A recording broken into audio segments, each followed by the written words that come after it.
improbability, which is absolutely necessary and crucial for the young entrepreneurs. No, dobra. It's not easy talking after Professor Seckman. Yes. I think that the figure is that there are around $100 million investment in the Ukraine innovation market. Just to compare, in Israel we are around 4 billion just this year. It starts with something that those gentlemen mentioned before. I will mention one of my teachers at Kellogg, and used to say, when I teach all around the world, I just teach. When I come to Israel, I argue with the students. This has a lot to do with what Professor Sheckman just told us. And it is something, it starts with the definition of what innovation is. And let's go back for a second to this point. IT is not innovation. IT is not innovation.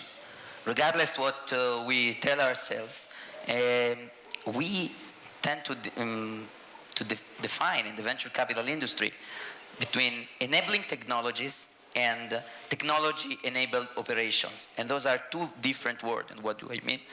Enabling technologies are obviously innovation, which are disruptive and can be implemented in whatever market.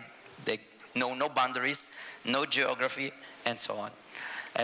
Technology-enabled operation could be very successful companies, but much less to do with innovation that it's fundable by venture capital or any other kind of angel investment and so on.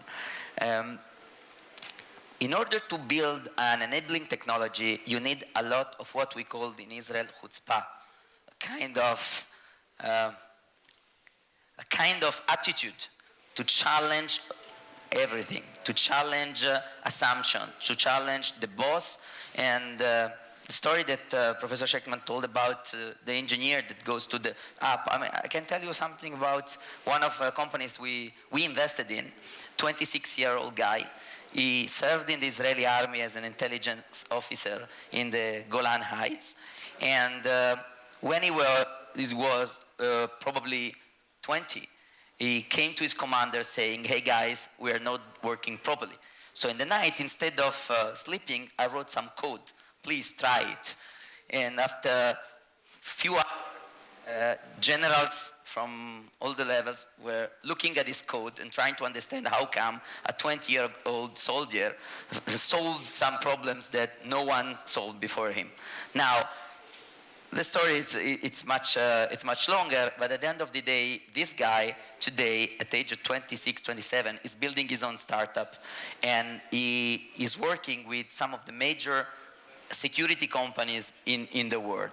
This has nothing to do with being a good engineer. Obviously, you need to be a good engineer, but you also need to be an entrepreneur. You need to have some skills that are not related just with code and engineering. So entrepreneurship, challenging and challenging the world. In terms of ecosystem, look, we said since this morning that Ukraine has a very good human resources, a very good HR, and we know that. Some of our startups already use that. Some of our startups in Israel, this is not a secret, outsource some of the job to Ukraine. They have very good result. The problem is that they are doing that because they know that the quality is good, but they're also doing that in order to decrease the cost of the project, which is not such a good news for Ukraine companies. So one of the first things I think it should be done is try to break this paradigm. If you have to work as an outsourcer for some startup from Israel, US, whatever, or from a big company. Try to be an entrepreneur. Come back with a counter proposal. Try to take equity in the company that it's working with you. With startups, it works.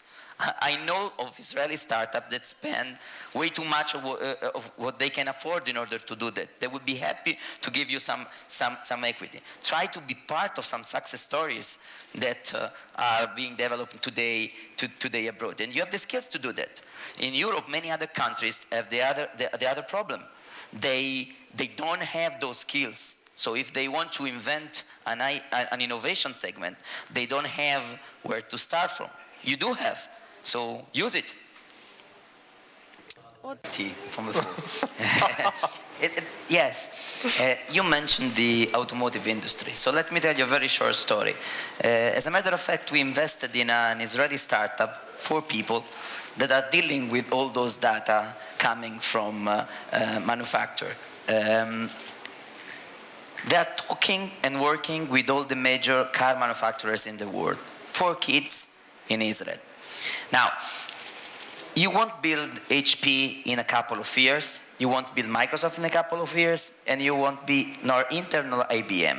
But there's no reason why 4 Ukrainian kids cannot try and tackle some of the major issues of technology in the world.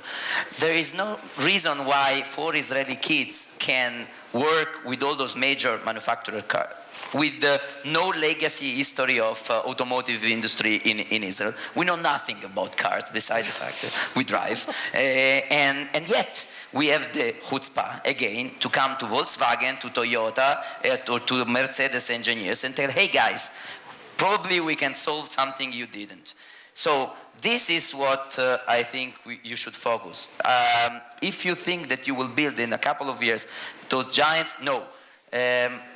Another short example. Everybody is building websites for tens of years. It took the chutzpah of some Israeli guys to say, we will build a company that allow everybody to build websites. It's called Wix. It's a multi-billion-dollar company traded on NASDAQ. So there's no reason why Wix couldn't be an Ukrainian company. Sorry, but you speak, what do you have now? I ask, what do you have on the start? But this is exactly the point. Yeah, those 4 kids they started working on computer vision and analyzing the data of manufacturer of cars. They work on the project maybe 18 months. It's not legacy of 50 years, but in 18 months they are about to revolutionize the industry. You can do that. Ну,